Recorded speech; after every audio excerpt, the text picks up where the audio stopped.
ধৈর্যের পুরস্কার আল্লাহ দিবেন, এটা ভেবো না কখন দিবেন, যখন দিবেন ভরপুর।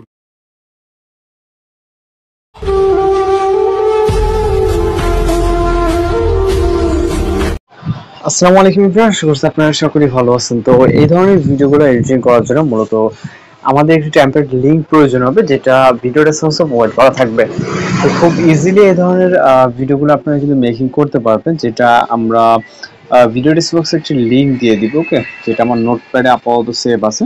এই যে লিংকটি আছে, জাস্ট লিংকের উপর একটা ক্লিক করবেন। ওকে, তো ক্লিক করলে আপনাদের সামনে এরকম একটা টেমপ্লেট চলে আসবে, যেটা ঠিক এরকম। আপনি চাইলে এখান থেকে ওপেন করে পিভিটা দেখে নিতে পারেন।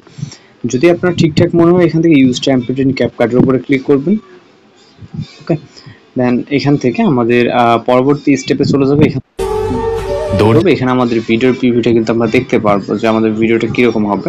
দেন এখান থেকে আমরা ফটোস অপশনে চলে যাবো, একটি ফটো সিলেক্ট করে এখান থেকে আবার নেক্সট অপশনে ক্লিক করবো। আপনি এখানে চাইলে আপনার মতো যে কোনো ফটো কিন্তু ধৈর্যের পুরস্কার আল্লাহ দিবেন, এটা ভেবো না কখন দিবেন, যখন দিবেন ভরপুর করে দিবেন। আমরা এক্সপোর্ট ক্লিক করব, এরপর হচ্ছে এখান থেকে এক্সপোর্ট উইথাউট ওয়াটারমার্কের উপর ক্লিক করব।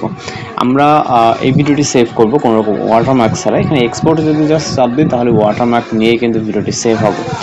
তো আমরা ওয়াটারমার্ক ছাড়াই সেভ করবো। তো এইভাবে খুব সহজে আপনার টেমপ্লেটের মাধ্যমে কিন্তু ভিডিওগুলো মেকিং করতে পারবেন। ওকে, তো আমাদের ভিডিওটি যদি আমরা ফাইলে দেখি, তাহলে কিন্তু আমাদের ভিডিওটি ফাইলে সেভ হয়ে গেছে অলরেডি। এখানে দেখতে পাচ্ছেন, জাস্ট এক ক্লিকে কিন্তু এই ধরনের ইসলামিক ইসলামিক ভিডিওগুলো ধৈর্যের পুরস্কার আল্লাহ দিবেন, মোশন অ্যাপ্লিকেশন বা এটা ভেবো না কখন দিবেন, যখন দিবেন ভরপুর করে দিবেন ইনশাআল্লাহ।